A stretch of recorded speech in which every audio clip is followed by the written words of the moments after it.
Namo tassa bhagavato arahato sama sambuddhassa.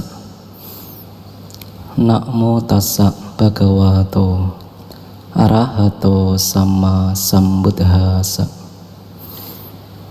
Namo tassa bhagavato arahato sama sambuddhassa. Kalena dhamma sawanang etamanggalam utamang ti. Mendengarkan dhamma di waktu yang sesuai itulah berkah utama.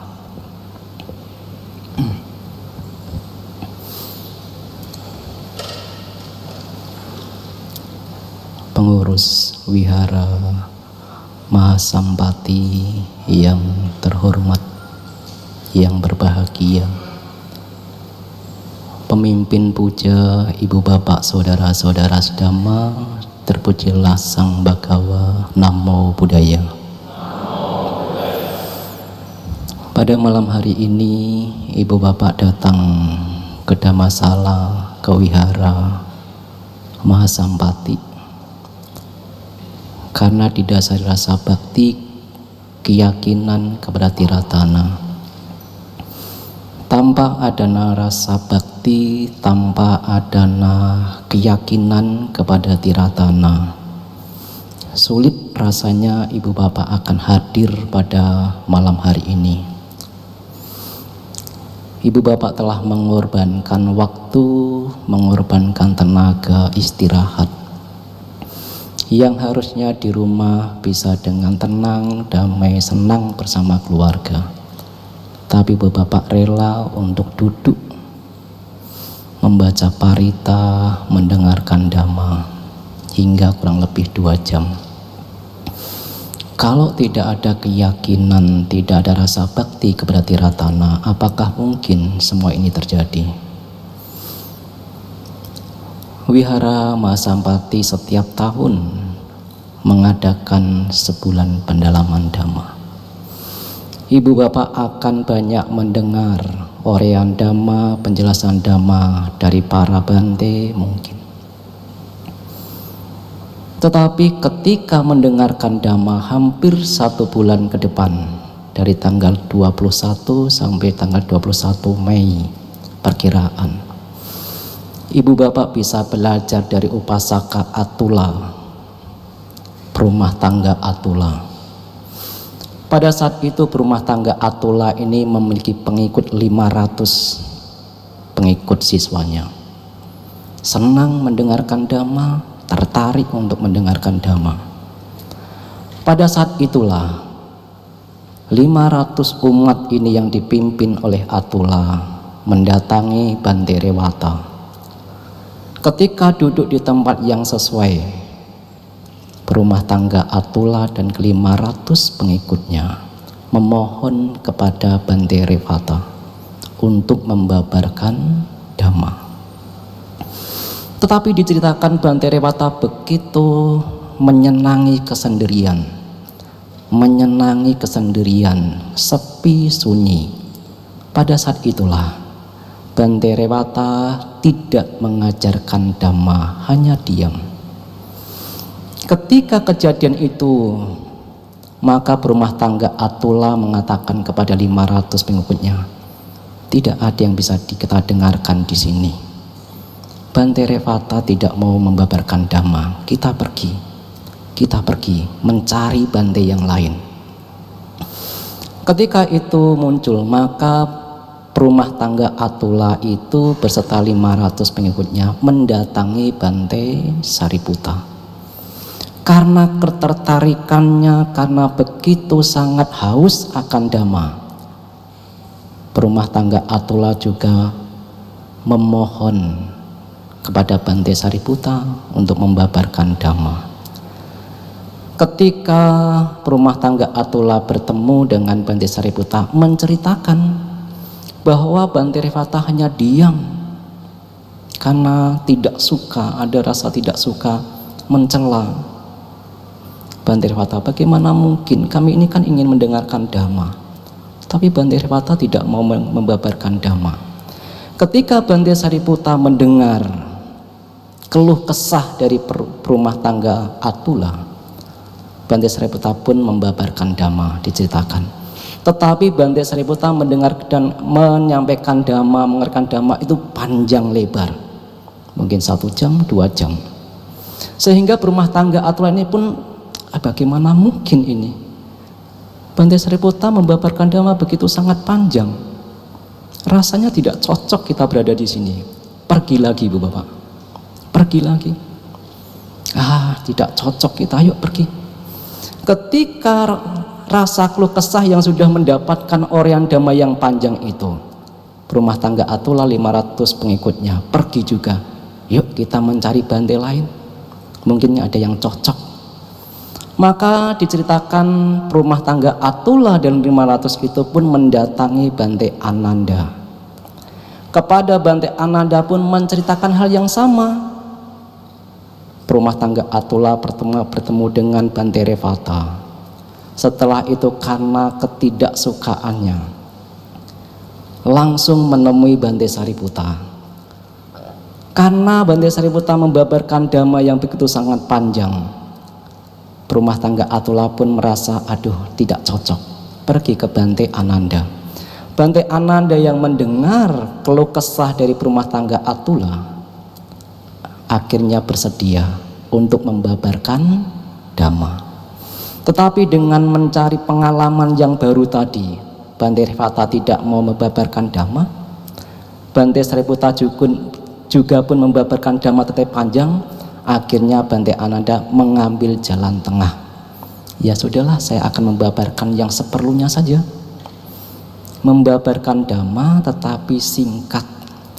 Ketika mendengar Bante Ananda membabarkan dhamma tetapi singkat, rumah tangga Atula pun merasa kecewa. Loh, kenapa? Kenapa kok Bante Ananda hanya membabarkan dhamma secara singkat? Tidak suka lagi, pergi lagi mengadu kepada Sang Buddha. Pada saat itulah Sang Buddha berkata, "Oh Atula, tidak hanya di zaman sekarang sedikit bicara juga dicela, diam juga dicela, apalagi banyak bicara, banyak celaan. Di masa depan juga akan kita temukan orang yang diam juga dicela, sedikit bicara juga dicela, apalagi banyak bicara. Di masa yang lampau juga pernah ditemukan diam juga dicela, sedikit bicara juga dicela, banyak bicara apalagi menjadi tempat celaan bagi banyak orang.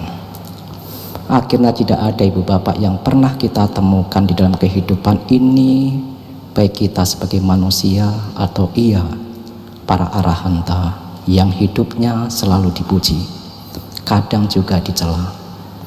Tidak akan pernah kita temukan juga orang yang hidupnya selalu dipuji, bahkan sebagai seorang Sammasam Buddha yang tercerahkan sempurna juga pernah dicela, juga pernah dipuji. Artinya apa ibu bapak? Dalam 1 bulan ke depan ibu bapak akan mendengarkan banyak tentang Dhamma, tentang orian Dhamma. Belajarlah. Kalau ada seorang biku yang hanya diam, ibu bapak bermeditasilah. Oh, saatnya meditasi. Ya sudahlah, mari kita bermeditasi. Mungkin memang bantenya suka meditasi, maka kita bermeditasi saja. Kalau seandainya ada seorang bante yang banyak berbicara, ibu bapak pun berpikir yang positif. Oh, bantenya banyak pengetahuan. Sungguh sangat beruntung kami mendengarkan banyak dhamma dari bante. Akhirnya tidak ada celah untuk berpikir buruk di dalam diri kita. Ibu bapak, saudara-saudara Dhamma, seberapa manfaatkah mendengarkan Dhamma? Kita harus haus akan Dhamma. Kita harus belajar tentang Dhamma. Tetapi kadang kita juga merasa, oh bante, saya ini suka praktek.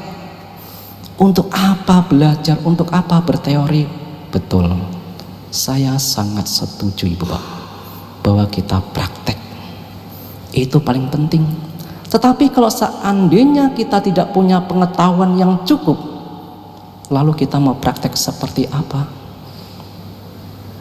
Belajar penting, mendengarkan penting, pengetahuan itu penting.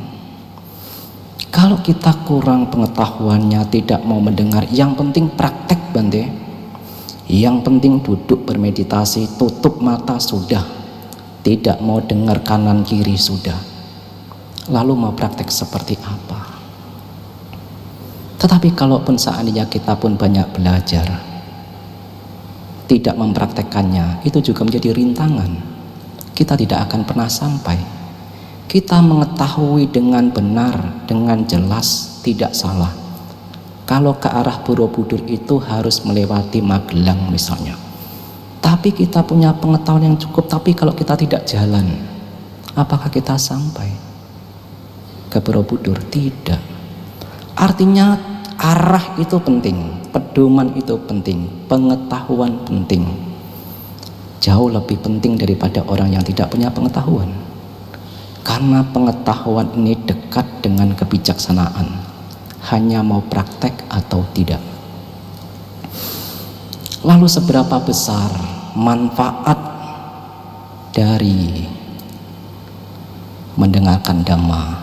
Kalena Dhamma Sawanang. Mendengarkan Dhamma di waktu yang tepat, Sang Buddha menunjuk itu adalah berkah. Apa berkahnya? Kalau kita mendengarkan Dhamma, ada 5 hal. 5 hal ini ditunjuk Sang Buddha sebagai manfaat dari mendengarkan Dhamma. Yang pertama adalah mendengar hal-hal yang belum pernah kita dengar. Mendengar ajaran-ajaran Dhamma yang belum pernah kita dengar. Itu kalau kita mendengarkan Dhamma. Itu yang pertama. Yang kedua, memperjelas apa yang pernah kita dengar. Manfaat yang kedua, memperjelas. Semakin jelas apa yang pernah kita dengar, asalkan ketika ibu bapak mendengarkan penuh dengan perhatian, kita mencondongkan telinga kita merelakan telinga kita untuk mendengar apa sih yang diceritakan, maknanya apa sih. Memperjelas Dhamma yang pernah kita dengar. Yang ketiga, melenyapkan keraguan-raguan. Mungkin saja di masa-masa yang lalu ibu bapak telah mendengar Dhamma tetapi masih ada keraguan atau belum jelas, sehingga ada pertanyaan di dalam diri ibu bapak. Dan ketika mendengar Dhamma, pengetahuan semakin jelas, keraguan-raguan pun menjadi sirna. Yang keempat, yang paling penting menurut saya, manfaat mendengarkan Dhamma adalah meluruskan pandangan. Meluruskan pandangan yang tadinya pandangannya salah menjadi benar. Itu jauh lebih penting ibu bapak. Suatu ketika Sang Buddha berkata kepada para biku, "Oh para biku, saya tidak melihat satu hal pun kualitas-kualitas yang bermanfaat ketika muncul semakin berkembang dan semakin meningkat selain dari pandangan benar." Seseorang yang memiliki pandangan benar, kualitas luhur yang ada di dalam dirinya, yang tadinya belum muncul menjadi muncul, yang tadinya telah muncul menjadi berkembang dan meningkat. Bukankah itu lebih penting? Yang tadinya ibu bapak memiliki pandangan salah, oh tidak ada hukum karma, itu tidak ada. Berbuat buruk ya tidak apa-apa, toh setelah meninggal kita tidak ada kok, kita tidak tahu. Ya kita mencuri saja. Ketika kita mendengarkan Dhamma, mungkin pandangan salah itu menjadi benar. Oh ada akibat dari perbuatan buruk, ada akibat dari perbuatan baik. Bukankah pada saat bulan Magha, saat Purnama Sidhi, Sang Buddha dengan jelas berkata, "Sabapapa saakaranang kusalasu pasambada." Bukankah Sang Buddha mengatakan hindarilah perbuatan buruk, jalanilah perbuatan baik. Kalau itu bukan karma, lalu apa? Kalau itu bukan akibat dari perbuatan buruk, kalau perbuatan buruk tidak ada manfaatnya, tidak ada akibat buruknya, untuk apa Sang Buddha mengatakan? Sang Buddha berkata, "Oh para biku, karena saya mengetahui sendiri manfaat dari melakukan kebajikan, maka itulah kenapa saya menganjurkan jangan takut berbuat baik. Perbanyaklah perbuatan baik, karena itu akan mendatangkan manfaat." Kalau Sang Buddha tidak mengerti sendiri dengan pengetahuan sempurna bahwa berbuat buruk itu ada akibat buruknya, ada penderitaannya, lalu untuk apa Sang Buddha mengatakan hindarilah perbuatan buruk? Karena Sang Buddha dengan jelas mengetahui sendiri ada akibat dari perbuatan. Berbuat buruk akan mendatangkan penderitaan, kekecewaan, kesedihan, ratap tangis. Itulah saat bulan Magha di Purnama Sidi, Sang Buddha kepada 1250 arahanta, janganlah berbuat buruk. Karena ada akibat dari perbuatan baik, tidak lain adalah ketenangan, kedamaian, kebahagiaan. Ini tidak harus menunggu ketika kita mengalami kematian. Bahkan kedamaian, kebahagiaan bisa kita terima di saat ini kalau kita melakukan kebajikan. Maka itulah Sang Buddha mengatakan, menganjurkan, menasihati, yuk berbuat kebajikan. Itulah, ini salah satu bagaimana Dhamma itu bisa meluruskan pandangan salah kita. Maka jangan enggan untuk bisa mendengarkan Dhamma. Maka jangan merasa, sudah cukup saya, sudah cukup Dhamma ini, sudah cukup. Belum. Kita harus banyak mendengar, banyak membaca, banyak belajar. Manfaat yang kelima mendengarkan Dhamma adalah pikiran kita menjadi tenang. Kalau setelah mendengarkan Dhamma yang muncul adalah nilai-nilai luhur di dalam pikiran kita, metta, karuna misalnya, kebencian redam pada saat itu, keserakan redam pada saat itulah kebahagiaan. Pikiran luhur yang muncul mendatangkan kebahagiaan. Pikiran buruk yang muncul mendatangkan rasa panas, rasa kecewa, rasa sesak napas. Itulah kenapa mendengarkan Dhamma juga bisa meruntuhkan, menenggelamkan sementara pikiran-pikiran buruk yang muncul. 5 manfaat Ibu Bapak ketika mendengarkan Dhamma. Mendengarkan atau mengetahui hal Dhamma yang belum diketahui, yang belum pernah didengar. Memperjelas apa yang pernah didengar. Menghilangkan keraguan-raguan, menyingkirkan keraguan-raguan. Yang keempat, meluruskan pandangan. Pandangan kita menjadi benar. Dan yang kelima, pikiran menjadi tenang. Dan itu Ibu Bapak akan dapatkan hampir 1 bulan ke depan. Apakah Ibu Bapak akan mampu menjalankan itu? Berbahagialah. Ada orang-orang yang punya niat ingin ke wihara untuk mendengarkan Dhamma, tapi waktunya tidak cocok. Ada yang punya kecocokan waktu, ada waktu tetapi tidak ada niat untuk datang ke wihara. Ibu Bapak punya waktu, Ibu Bapak punya niat, punya keyakinan. Betapa besar keuntungan yang telah Ibu Bapak dapatkan. Ibu Bapak, saudara-saudara sedama, Hari Waisak akan memperingati, mengingatkan kita kembali kepada 3 peristiwa penting. Saya akan masuk ke dalam tema.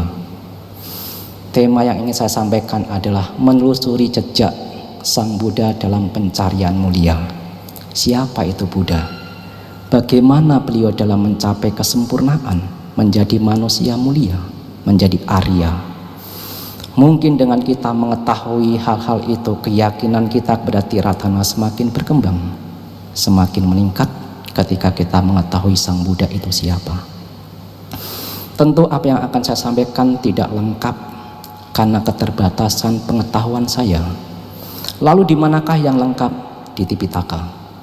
Merujuk kepada Tipitaka, apapun nanti yang saya sampaikan, Ibu Bapak mengingatnya dan tunjuk kembali, lihat kembali ke Tipitaka. Betul tidak apa yang disampaikan?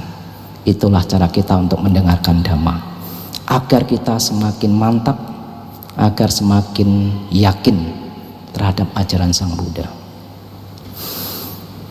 Ibu bapak saudara-saudara Dhamma, sebulan pendalaman Dhamma sebagai salah satu cara program untuk menyambut Hari Raya Trisuci Waisak.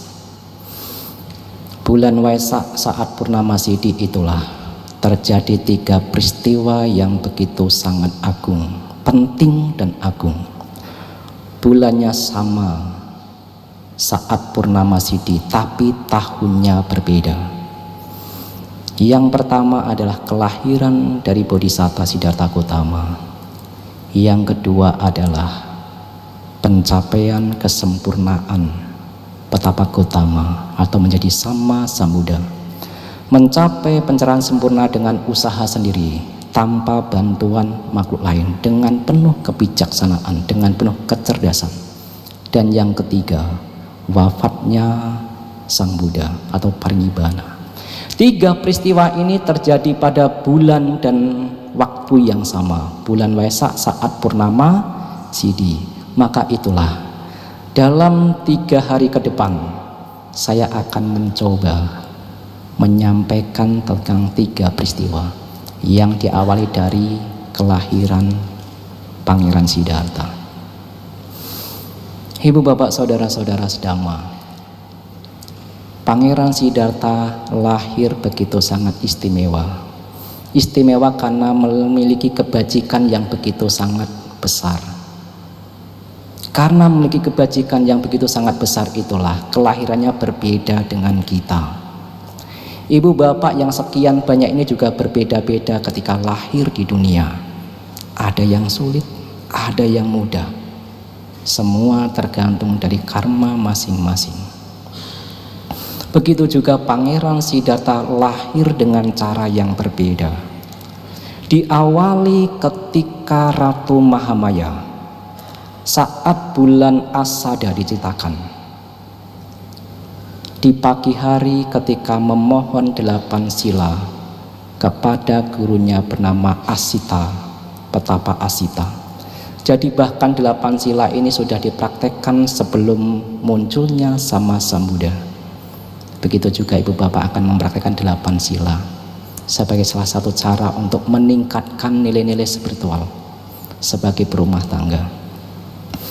Ketika di pagi hari diceritakan, Ratu Mahamaya ini memohon 8 sila, dikukuhkan 8 sila, yang sudah lama sudah menikah dengan Raja Sudodana tetapi belum dikaruniai seorang putra atau putri, menjadi gelisah. Apalagi sebagai seorang raja, siapakah yang akan meneruskan kerajaan kalau tidak punya putra sebagai penerus mahkota? Maka pada saat itulah diceritakan Ratu Mahamaya hari itu menjalankan 8 sila. Di malam hari diceritakan Ratu Mahamaya mimpi. Mimpi yang pertama ini tiba-tiba ada sosok dewa. Sosok dewa.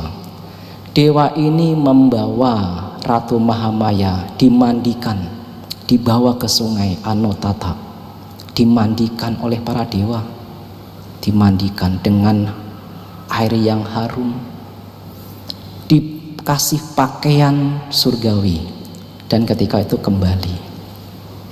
Setelah badannya bersih, setelah mandi, tiba-tiba ada seekor gajah berwarna putih diceritakan membawa bunga teratai. Sebelum masuk ke dalam perut gajah ini diceritakan menghormat dulu, pradaksina istilahnya, 3 kali searah jarum jam sebagai rasa penghormatan.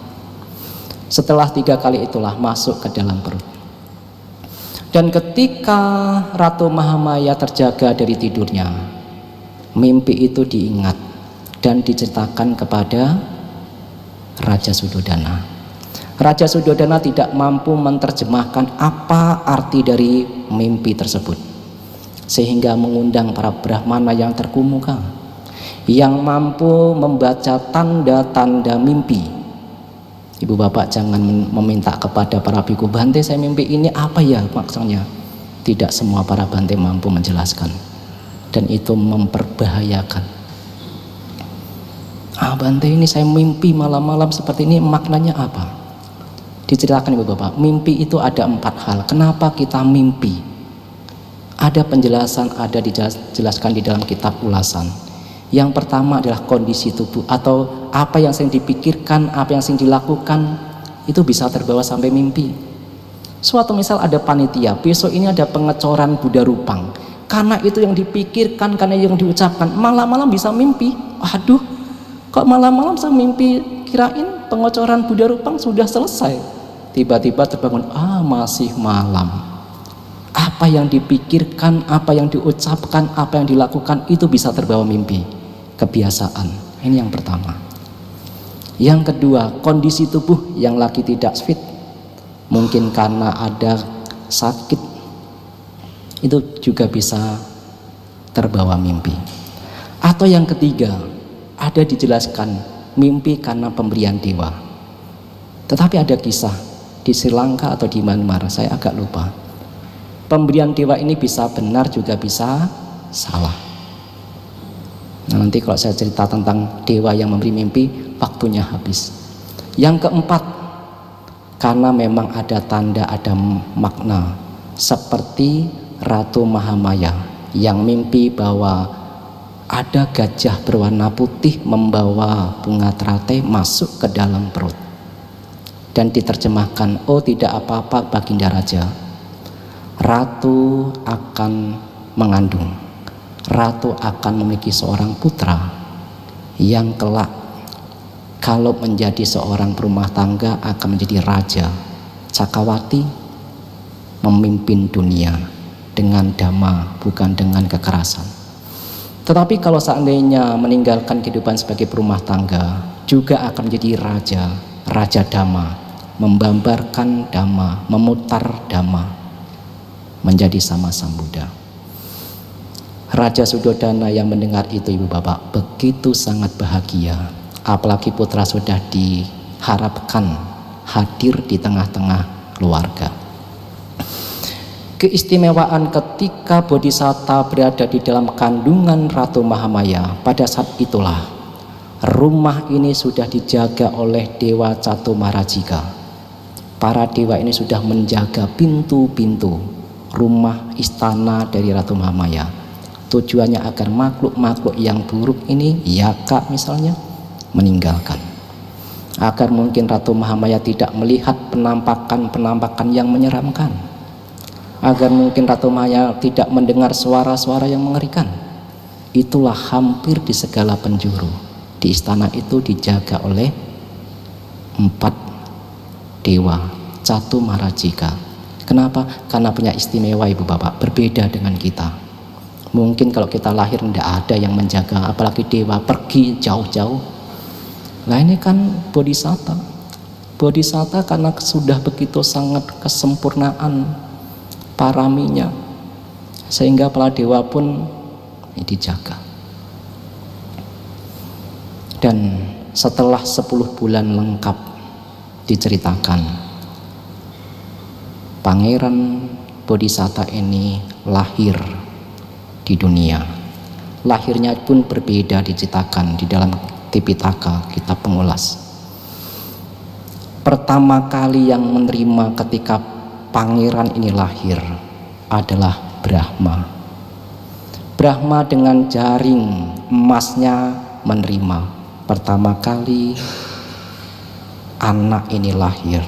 Laki-laki karena kebajikannya ibu bapak. Kita tidak perlu iri hati. Kalau mau iri hati kita harus banyak berbuat kebajikan agar kita sama. Bahkan ibu bapak memiliki keistimewaan-keistimewaan, bagaimana mungkin tidak? Pangeran sudah terlahir di dalam kerajaan, kekayaan begitu sangat melimpah, harta melimpah, bahkan seperti yang diinginkan banyak orang. Bagaimana agar saya bisa terlahir dari keluarga kerajaan? Lagi-lagi karena kebajikannya. Pangeran Siddhartha juga kelak akan menjadi seorang raja, seorang penerus kerajaan yang mungkin banyak juga diharapkan oleh banyak orang bagaimana agar bisa menjadi seorang pemimpin. Perbedaan-perbedaan itulah karena kebajikan yang dilakukan berbeda. Ketika di usia 5 hari atau 7 hari, saya agak lupa, 5 hari, Raja Suddhodana mengundang para Brahmana karena ini adalah anak seorang raja. Atau belum 5 hari, ketika petapa Asita mendengar bahwa pangeran atau Raja Suddhodana ini putranya telah lahir, petapa Asita yang mendengar itu kembali atau menuju ke istana. Ketika melihat tubuh bayi tersebut berbeda dengan tubuh bayi yang lain, pada saat itulah diceritakan petapa Asita yang pertama adalah tersenyum bahagia, yang kedua adalah menangis. Ketika tersenyum ketika petapa Asita ini tersenyum dan ketika itu menangis, ini menjadi menarik dari pandangan Raja Suddhodana. Bertanya, "Oh petapa, oh guru, ada bahaya apa yang akan terjadi dengan anak kami?" "Oh Baginda, tidak akan ada bahaya bagi anak pangeran." Lalu kenapa yang pertama petapa menangis, tersenyum, dan yang kedua adalah menangis? "Oh Baginda Raja, saya tersenyum, saya bahagia karena saya melihat sosok makhluk agung yang kelak akan mengajarkan dhamma, yang kelak akan membabarkan dhamma telah muncul di dunia. Itulah saya bahagia. Dhamma akan diajarkan. Tetapi ketika saya melihat usia saya sendiri sudah sepuh, ketika pangeran ini menjadi kesempurnaan, mampu membabarkan dhamma, saya sudah tiada. Itulah saya sedih. Itulah saya menangis." Ibu bapak, kalau ada seorang petapa yang sedih, yang menangis karena tidak mampu mendengarkan dhamma, lalu mana mungkin sekarang kita yang sudah berada di dhamma tidak berjuang dengan sungguh-sungguh? Di masa yang lalu ibu bapak, ada seorang petapa yang sedih, yang menangis karena tidak mampu mendengarkan dhamma. Bukankah sekarang kita sangat beruntung? Bukankah sekarang kita begitu mendapatkan berkah karena kita mampu mendengarkan dhamma, karena kita mampu belajar dhamma? Berjuanglah. Kita bertanggung jawab kepada diri kita masing-masing. Kita tidak mungkin menggantungkan orang lain. Biarlah Bante Ciracjayo yang praktek nanti kalau sudah mencapai, kan saya juga mencapai. Belum tentu. Kita berjuang sendiri-sendiri. Kita punya tanggung jawab sendiri-sendiri. Kita tidak bisa bergantung kepada orang lain. Itulah renungan-renungan seperti itulah yang harusnya menguatkan diri kita untuk berada, ya, saya akan berdiri sampai nanti ketika badan saya hancur oleh kematian, berada di Buddha, Dhamma, dan Sangha. Setelah petapa Asita memberikan ramalan itu, 5 hari kemudian Raja Suddhodana pun memanggil 108 Brahmana yang terkemuka, yang pandai, yang terampil dalam melihat tanda-tanda manusia, meramal kelak anak saya ini akan menjadi apa. Seperti itulah kira-kira. Maka dari 108 Brahmana tersebut, yang 100 berdiam diri, tidak berani untuk meramal, diceritakan. Karena ini adalah anak raja. Kalau sampai salah meramal, bisa digantung di alun-alun. Kamu salah meramal. Hanya 8 diceritakan ibu bapak. 8 Brahmana itu ada 7 Brahmana yang mengangkat 2 jari. Oh Baginda, ada 2 kemungkinan. setelah melihat tanda-tanda manusia agung. Kalau pangeran ini tetap berada di kehidupan sebagai perumah tangga, akan menjadi cakrawati, raja dunia. Tetapi kalau pangeran meninggalkan kehidupan sebagai perumah tangga, menjadi seorang petapa, akan menjadi sama-sama muda. Hanya satu Brahmana yang paling muda, yang berani cuma angkat satu jari. Tidak ada dua Raja Baginda, tidak ada kemungkinan yang kedua. Pangeran akan meninggalkan istana menjadi seorang petapa dan menjadi sama-sama muda. Itulah Brahmana Kondanya. Yang kelak ibu bapak, Brahmana Kondanya inilah ketika petapa Siddhartha sudah mulai meninggalkan istana, dicari di manakah petapa Siddhartha. Dan petapa Kondanya juga dinyatakan Sang Buddha sebagai siswa yang paling senior, siswa yang paling sepuh. Tidak ada yang lain yang mampu memahami 4 kebenaran Arya. Tidak ada yang lain. Petapa Kondanya adalah yang paling unggul, yang paling pertama dalam memahami 4 kebenaran Arya menjadi Sotapanna. Ketika Dhammacakkappavattana Sutta dibabarkan untuk pertama kali, Raja Suddhodana akhirnya bertanya kepada para Brahmana, apakah ada cara atau apa yang harus dilakukan agar pangeran tetap berada sebagai perumah tangga? Ada Baginda. Jangan sampai atau diasingkan pangeran Siddhartha atau pangeran untuk melihat 3 peristiwa: usia tua, melihat orang sakit, melihat orang meninggal. Ketika pangeran tidak melihat 3 ini, maka sudah dipastikan pangeran akan berada di istana. Pada saat itulah ibu bapak, berbagai cara dilakukan Raja Suddhodana agar pangeran Siddhartha tidak melihat orang tua, tidak melihat orang sakit, tidak melihat orang meninggal. Pelayan dayang-dayang yang ada di istana semuanya gadis, tidak ada yang sepuh. Ketika sudah mulai usianya sudah mulai dewasa, sudah mulai sepuh, ganti yang baru. Yang sakit ganti yang sehat. Tujuannya cuma satu, agar pangeran kelak akan meneruskan kepemimpinan ayahnya. Itu yang dilakukan. Bahkan ada satu kejadian, Raja Suddhodana berpikir bagaimana agar pangeran terikat dengan kehidupan sebagai perumah tangga. Jawabannya adalah dinikahkan. Dinikahkan itulah untuk mengikat, untuk membelenggu pangeran Siddhartha agar selalu berada menjadi perumah tangga. Ibu bapak, kalau saya ingin anaknya tidak menjadi seorang biku, ikat dengan pernikahan. Tapi jangan dilakukan. Kalau memang anak sudah pengen jadi biku, ya sudah kasih. Tapi ada beberapa orang tua, daripada anak saya menjadi seorang biku, udahlah saya cepat carikan jodoh saja loh, biar terikat dengan istrinya. Ya sudah, ibu bapak akan mengikuti jejak dari Raja Suddhodana.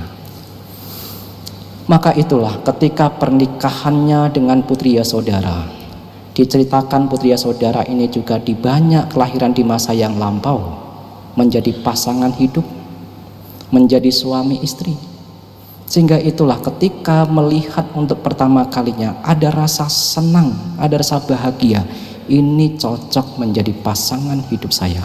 Karena di masa-masa yang lampau ketika masih menjadi seorang bodhisatta, Pangeran Siddhartha Bodhisatta ini sering bertemu sebagai suami istri. Diawali dari, diceritakan ibu bapak, diawali dari ketika Buddha Dipangkara muncul di dunia. Ketika Buddha Dipangkara muncul di dunia, ada seorang petapa bernama Sumedha yang juga memiliki kekayaan yang begitu sangat besar, meninggalkan kekayaannya untuk dipersembahkan kepada masyarakat, memilih menjadi seorang petapa. Jadi ibu bapak jangan heran ketika Pangeran Siddhartha mampu meninggalkan istana. Bahkan ketika kebijaksanaan belum berkembang, ketika masih menjadi seorang petapa Sumedha, pun sudah terbiasa meninggalkan kekayaan. Ini sudah suatu kebiasaan. Jadi bukan hal yang pertama Pangeran Siddhartha meninggalkan istana. Bahkan diawali ketika belum menjadi bodhisatta, ketika menjadi petapa Sumedha, itu pun kekayaan yang begitu sangat besar ditinggalkan. Apalagi ketika menjadi seorang Pangeran Siddhartha yang kebijaksanaan sudah mulai matang, begitu sangat mudah untuk meninggalkan semua itu. Pada saat itulah diceritakan petapa Sumedha menjadikan tubuhnya sebagai jembatan, mempertaruhkan tubuhnya untuk menjadi jembatan Buddha Dipangkara. Pada saat itu juga bertekad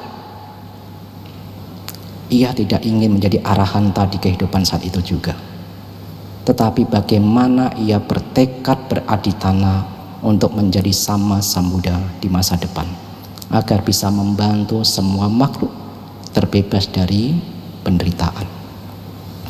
Ketika petapa Sumedha itu bertekad beraditana untuk menjadi sama Sambuddha, terdengar oleh seorang gadis bernama Sumita. Gadis ini membawa 8 ikat bunga terate yang sebetulnya ingin dipersembahkan kepada Buddha Dipangkara.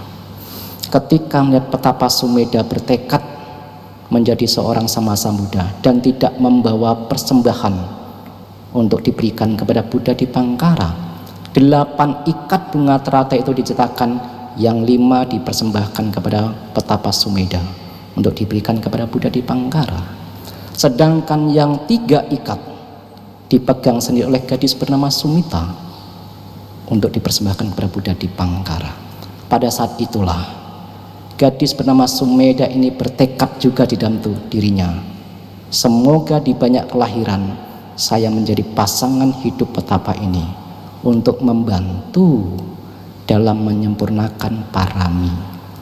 Ibu bapak bisa belajar dari gadis bernama Sumita. Kalau ibu bapak sudah memutuskan untuk menjadi seorang suami istri, contohlah, tidak hanya bahagia di kehidupan saat ini, tetapi saling membantu, saling mendukung bagaimana suami istri bisa terbebas dari penderitaan di masa depan. Kalau di kehidupan ini tidak mampu membebaskan diri dari penderitaan, bukankah saling bertekad? Baiklah, yuk kita sama-sama bertekad. Saya membantu untuk membantu Anda dalam membebaskan penderitaan. Anda juga membantu saya dalam membebaskan penderitaan. Contohnya apa? Saling mendukung ketika berbuat kebajikan. Ketika istri berdana, suami mendukung. Ketika suami mempraktekkan sila, istri mendukung. Ketika istri datang ke wihara, suami mendukung. Ketika suami mempraktekkan meditasi, istri mendukung. Saling mendukung, karena tujuannya sama-sama ingin terbebas dari penderitaan. Itu yang paling tinggi. Bukankah gadis Sumita juga seperti itu? Ingin menjadi istri dari bodhisatta itu karena ingin mendukung dalam menyempurnakan kebajikan, parami. Ada ibu bapak yang sudah menikah sama-sama ingin mendukung. Baru kali ini Bante, nanti kalau sampai rumah saya akan bicara sama pasangan hidup saya. Bagus sekali, setuju saya. Jadi nanti biar tidak cekcok lagi di masyarakat. Anda dari mana? Dari wihara. Emang kalau di wihara terus nanti bisa makan? Waduh, udahlah, cekcok lagi. Anda dari mana? Saya mau dari perdana kepada para Bante.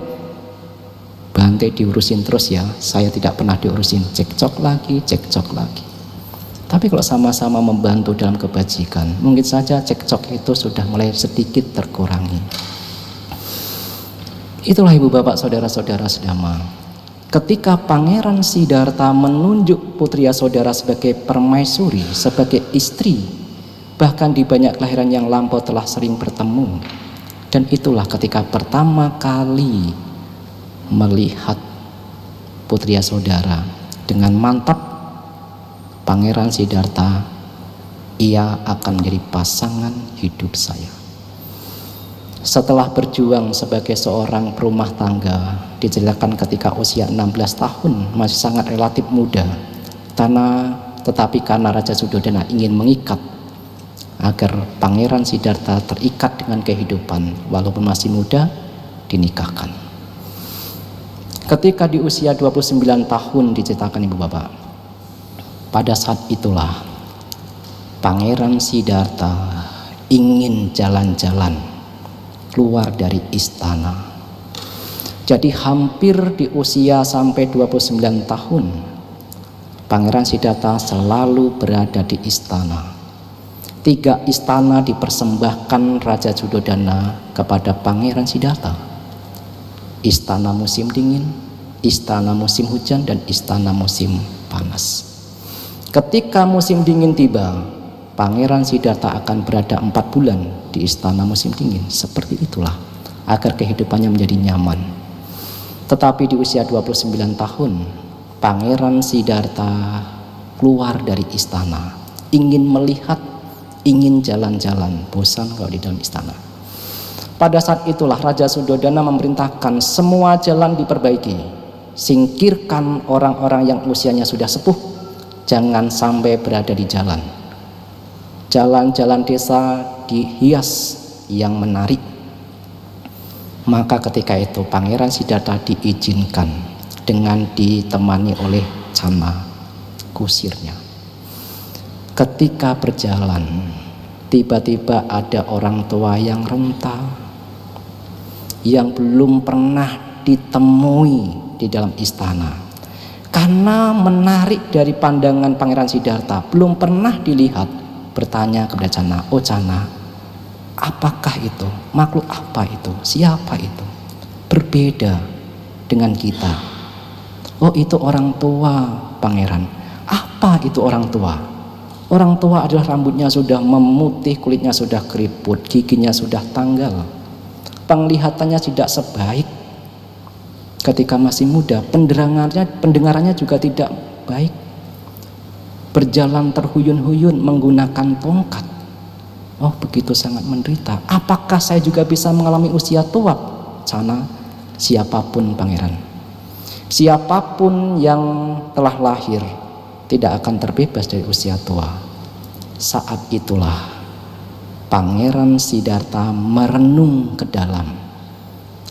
Saya juga akan mengalami usia tua. Kulit saya akan keriput, gigi saya akan tanggal, rambut yang begitu hitam ini akan berubah menjadi putih." Begitu sangat menderita. Pulang kembali ke istana ibu bapak, tidak melanjutkan perjalanannya. Di istana Raja Suddhodana melihat ada perbedaan di muka, di wajah dari Pangeran Siddhartha, yang tadinya senang gembira ketika keluar dari istana, pulang-pulang murung. Pada saat itulah Raja Suddhodana bertanya kepada Cana, "Cana, apa yang terjadi? Pangeran berbeda dari ketika pergi." "Oh, Pangeran melihat orang tua, Baginda." "Mampus sudah." Padahal itu yang dihindari oleh Raja Suddhodana. Pada saat itulah Raja Suddhodana pun memanggil seorang gadis yang punya suara merdu, hibur Pangeran Siddhartha. Mencari seorang gadis yang pandai menari, hibur Pangeran Siddhartha. Tujuannya apa ibu bapak? Agar terbebas, agar redam kesedihannya dan kembali muncul kebahagiaan karena mendengar suara yang merdu, karena melihat tari-tarian yang indah. Dan itulah yang biasanya kita lakukan di dalam kehidupan sehari-hari, menutupi penderitaan, kekecewaan dengan kebahagiaan, dengan kesenangan indrawi. "Aduh Bante, hari ini saya bosan, capek, saya jengkel sama pimpinan." "Baiklah, yuk kita jalan-jalan, karaoke." Ketika karaoke, kesedihan redam, menutupi penderitaan, kekecewaan dengan kesenangan indrawi. "Aduh, hari ini saya lagi sedih." Ada teman yang mengajak, "Yuk kita makan mie." Hilang kesedihannya. Ibu bapak menghilangkan kesedihan, penderitaan dengan cara menutupi kesenangan indrawi. Itu yang masih kita lakukan. Tidak hanya ibu bapak, kadang kita juga masih melakukan itu. Karena hanya itu yang kita tahu, karena hanya itu yang kita mengerti. menutupi penderitaan, menutupi kekecewaan, kebosanan dengan melihat kesenangan-kesenangan indrawi. Dan itu yang dilakukan oleh Raja Suddhodana. Ketika Pangeran Siddhartha melihat pertama kali orang tua, bahkan di usia yang masih sangat muda, usia 29 tahun, merenung ke dalam. Lalu pertanyaannya adalah, berapa kali Ibu Bapak melihat orang tua? 10 kali Bante. Apakah pernah merenung ke dalam? Saya juga bisa menjadi tua. Ketika tua saya akan sulit untuk berjalan. Ketika usia tua sudah datang, sulit untuk melihat dengan jelas. Ketika usia tua datang, telinga ini sulit untuk mendengar. Sudah berapa kali Ibu Bapak merenung ke dalam? Saya juga bisa mengalami usia tua. Itu yang dilakukan oleh Pangeran Siddhartha. Pertama kali melihat orang tua, saya juga bisa mengalami kematian, penyakit orang tua, usia tua. Hampir 4 bulan diceritakan, Pangeran Siddhartha disuguhi oleh kesenangan-kesenangan indrawi, baik mendengar suara yang merdu dari nyanyi-nyanyian seorang gadis, baik melihat tari-tarian yang begitu sangat menarik, makanan yang begitu sangat enak, nikmat, lupa terhadap kesedihan, lupa terhadap penderitaan. Yang kedua, setelah 4 bulan, lupa terhadap penderitaannya yang telah melihat orang tua, izin kembali untuk keluar ke istana. Pada saat itu ketika jalan-jalan bersama Cana, melihat ada orang yang berbaring di tanah, kesakitan.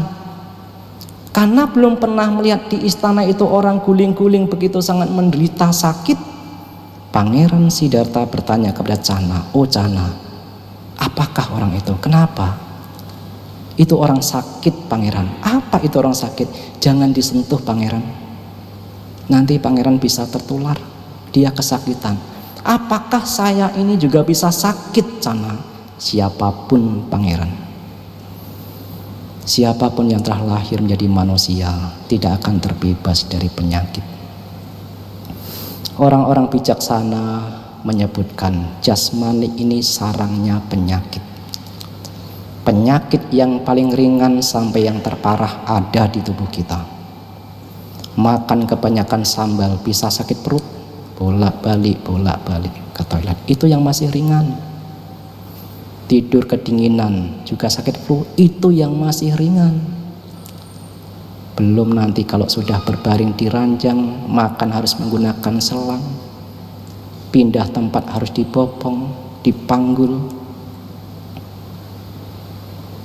membuang kotorannya tetap di tubuhnya. Ketika Pangeran melihat pertama kali orang sakit, Pangeran Siddhartha juga merenung ke dalam. Saya juga bisa mengalami sakit. Pertanyaan yang sama, berapa kali Ibu Bapak ke rumah sakit, membaca parita untuk orang yang sakit, menengok tetangga, kerabat, sahabat, orang tua yang sakit? Pernahkah Ibu Bapak juga merenungkan jasmani ini sarangnya penyakit? Pangeran Siddhartha pulang lagi, sedih karena jasmani ini rentan terhadap penyakit.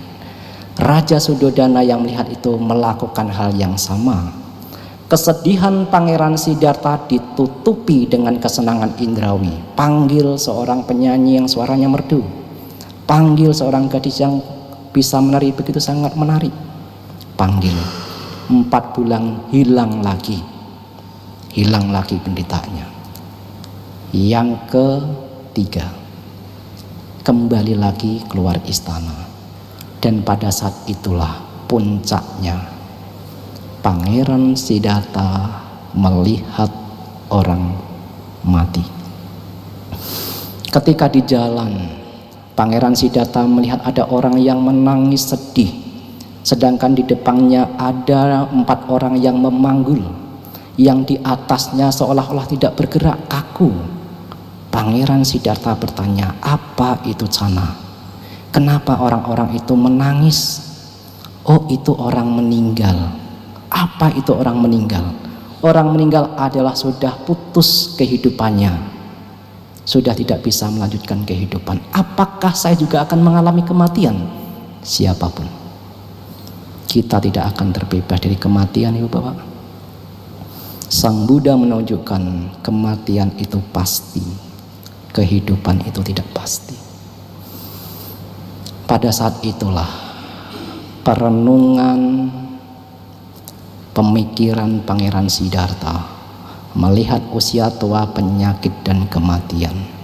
Hal yang sama juga direnungkan, saya akan mengalami kematian. Anda semua, saya juga akan mengalami kematian. Ketika Pangeran Siddhartha sedang merenungkan hal itu, nampak seorang petapa yang hidupnya dengan begitu damai, tidak terbebani, bertanya, praktek apakah yang Anda lakukan? Praktek untuk terbebas dari usia tua, penyakit dan kematian. Maka pada saat itulah petapa Siddhartha memutuskan, jalan inilah yang harus saya tempuh untuk membebaskan diri saya dari usia tua, penyakit dan kematian. Pertanyaan terakhir di malam hari ini, ketika Pangeran Siddhartha melihat usia tua, penyakit dan kematian, memutuskan untuk meninggalkan keduniawian, menjadi seorang petapa, apa yang Ibu Bapak lakukan ketika melihat usia tua, penyakit dan kematian? Belum sanggup Bante menjadi seorang biku? Tidak apa-apa. Belum sanggup Bante saya menjadi atasilani? Tidak apa-apa. Lalu apa yang perlu dilakukan? Berjuanglah Ibu Bapak. Ketika usia tua tiba, jangankan untuk duduk 1 jam, 1 jam setengah, berjalan saja sulit, bagaimana mau berbuat kebajikan? Ketika usia tua sudah datang, pemahaman, konsentrasi atau pemikiran ini sudah mulai lemah, sudah kadang hilang ingatan, bagaimana mau berjuang? Lebih cepat, lebih baik.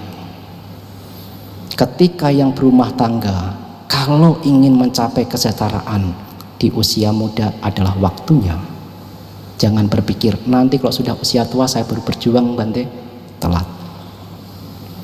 Ketika menjadi seorang biku di usia muda adalah waktunya, karena nanti kalau sudah usia tua sulit.